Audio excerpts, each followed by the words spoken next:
All right, guys, welcome back. Survival Living here. So today, as you guys have probably already seen in your feed, just about every YouTuber is covering the passing of the Queen of England. We're not covering that here. All right, guys, so what I want to discuss today is stockpiling of food and learning to cook your food. This is something I see in the comment section a great deal, and maybe we need to talk about this.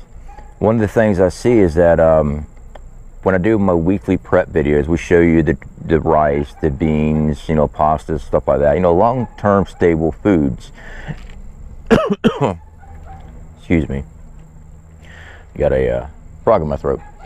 And in the question that the statements I'm reading is, well, what do I cook with rice? What do I cook with beans? All right, guys, I want you to take the time. I know you're gonna have to do something. I want you to take the time, and if you've been stockpiling rice and beans and everything else, you know, the stuff that we've been showing, and you don't have to stock what we show. We just show you what we do here. In today's technology advanced systems that we have, you know, the internet, you can think Al got no rhythm there, well, Al Gore, because, you know, he took the initiative in creating the internet. Yeah. Simple search. And I'm asking you to do this, because I'm not going to waste all my time to show a meal, me cooking my preps and stuff, and wasting my preps for other people's enjoyment. I'm just not. Very simple. Type in the search bar, recipes for rice. I guarantee you, you are going to get hundreds of recipes that include rice. Best way to cook dried beans. Best dishes for dried beans. Recipes for dried beans. Recipes for whatever. This is concerning to me here as a YouTube creator, a prepper trying to teach prepping, because I see it all the time. What do I cook? What meals do I need to cook with that? If you're prepping, you need to be, especially if you're prepping rice, beans, dry goods, canned goods, things like that, this should be in your normal rotational stock. You should be using this stuff all the time. Don't stockpile loads of food. For one, you don't know how to cook it. Two, you don't eat it. That's a big no-no. Don't do that. Now, I will tell you this. If you're hungry enough, you'll eat just about anything, and you'll be very happy to eat it when you're hungry enough. But I recommend, I've always said this, stock what you eat. Okay? If you don't like limas, don't buy limas. If you don't like pintos, don't stockpile pintos. Personally, though, in my personal belief, stockpile it, learn to cook it, because when it comes down to it, you'll eat it. You will be hungry, you'll eat it. This kind of goes into the whole comment I read about food fatigue. I'm pretty sure the whole food fatigue stuff I see in my comment section, I call it being a food snob. I've been there, hungry as can be, days without eating. Sure, most of these were bad choices in my life years ago, and I've learned from them. That's why I always stockpile food. No matter what, I have food. And again, don't keep all your food in one location. Spread it out. Case in point, when my house burnt down in Oregon, lost it all.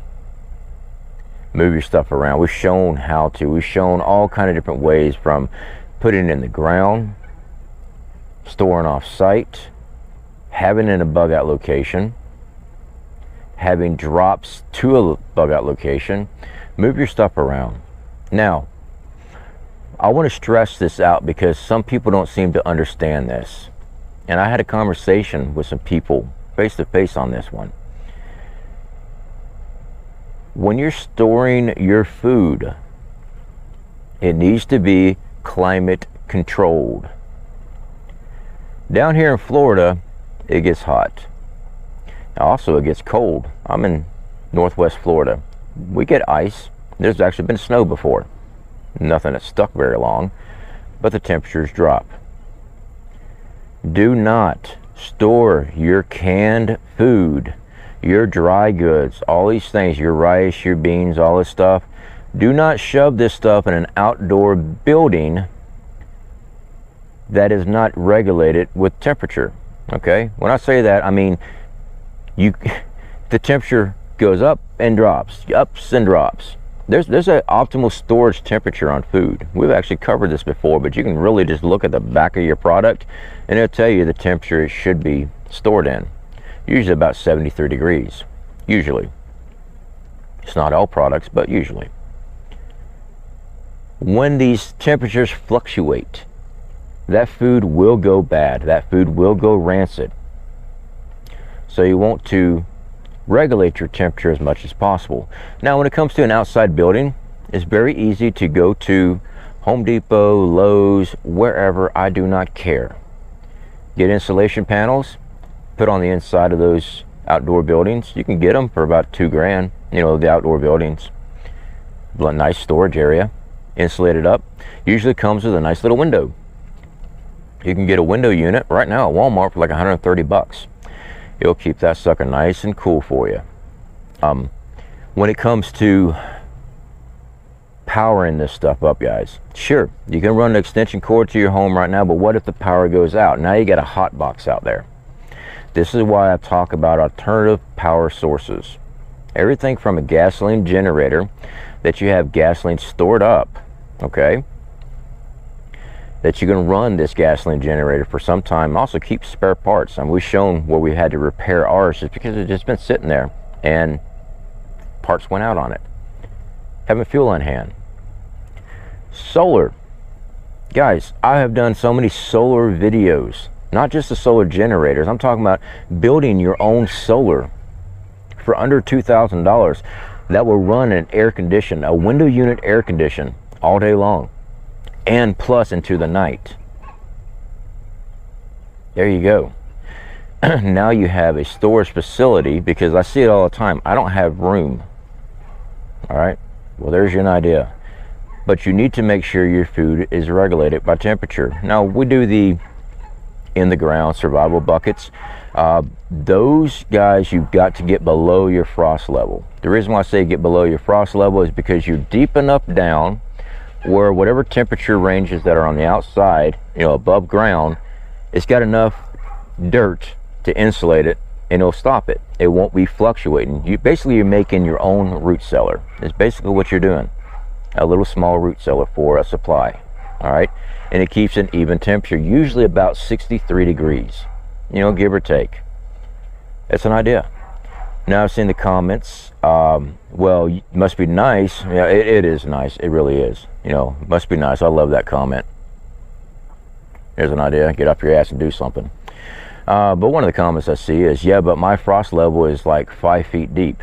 Yeah, well, no, this is what we're doing here. It doesn't mean I have an answer for every single person in every single state in every single country. You understand that? Now, if I lived on my property in Wyoming, which we do have, we have a frost level 48 to 52 inches. But what I'd be doing in that scenario, I'd be building a root cellar. That's what I'd be doing. Now, we don't have to worry about trying to dig it all up again because you got a root cellar. All right, just build your root cellar. But what I've come across as a YouTuber is that when it comes to actually having to do the work, people started typing away because they do not want to have to do jack when it comes to their own survival. Not everybody. A large majority of people on the internet and believe that they can just stockpile, you know, a couple seeds. I'm not even going to say stockpile. They're going to sit there with a couple packets of seeds that they bought from Walmart. They got a windowsill planter, and they're the ones always screaming, you need to be storing herbs.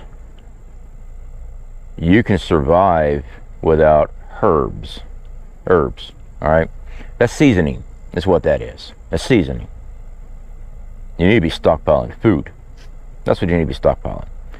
Or we could all just hang out and we can all talk about the Queen and the King, which doesn't affect me directly.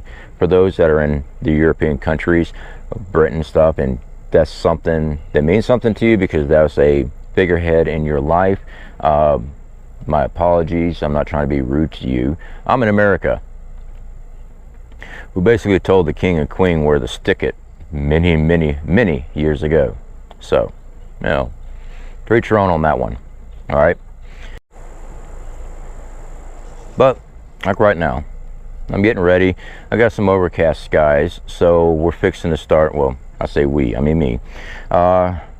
My routine training again. I'm back out here at the gym. This is something I'm tired. I am. I'm tired. But I'm pushing hard, trying to get my body in shape. We're testing out a new supplement product. You know, I can't recommend something until I get to testing on it. So we've been testing that the last few days. I'm still working on it. It's still going to be a couple weeks before we release everything on that. So I want to make sure it's a good product. But again, people don't want to do stuff. All right. Having your body physically fit for shit hits the fan is very important. It is. It's very important for outdoor survival. It's very important when the grid goes down. People don't want to seem to understand that. When your grid's down and you're having to carry water to and from locations because there's no running water.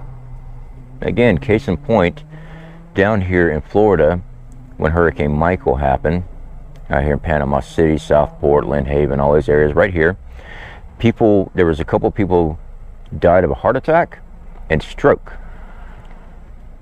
Not just the heat alone, because they didn't have any way of powering up anything.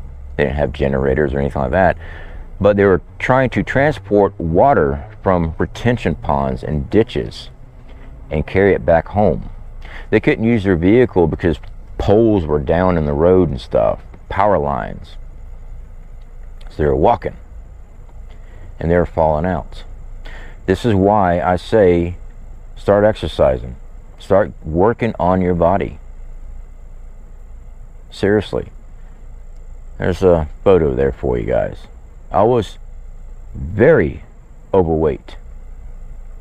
After my surgery, when I first got hurt, in between surgeries and after surgery, I started gaining a lot of weight. My mobility slowed down to near nothing. I was in a wheelchair for a while, then I was on a walker, then I was on a cane.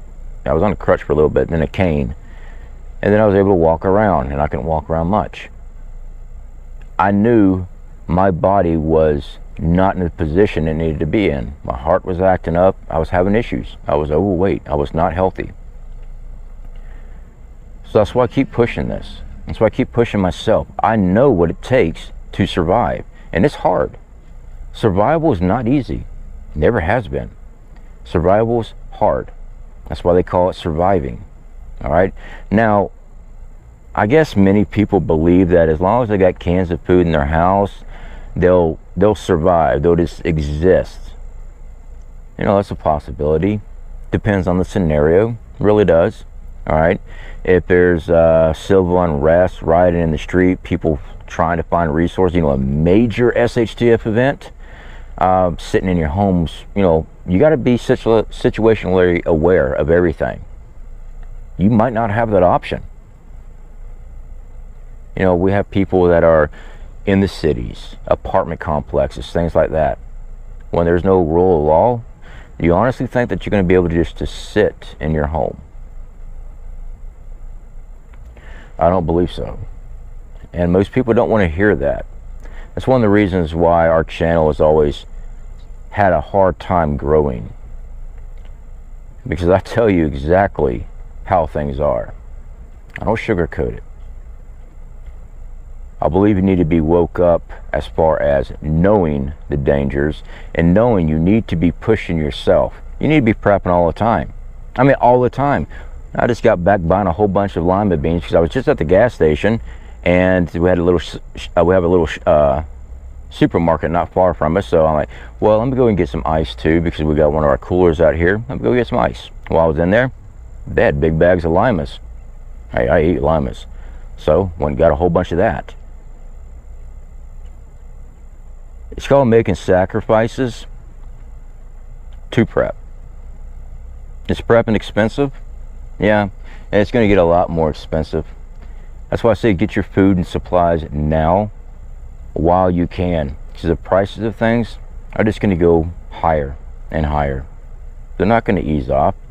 You know, I watched the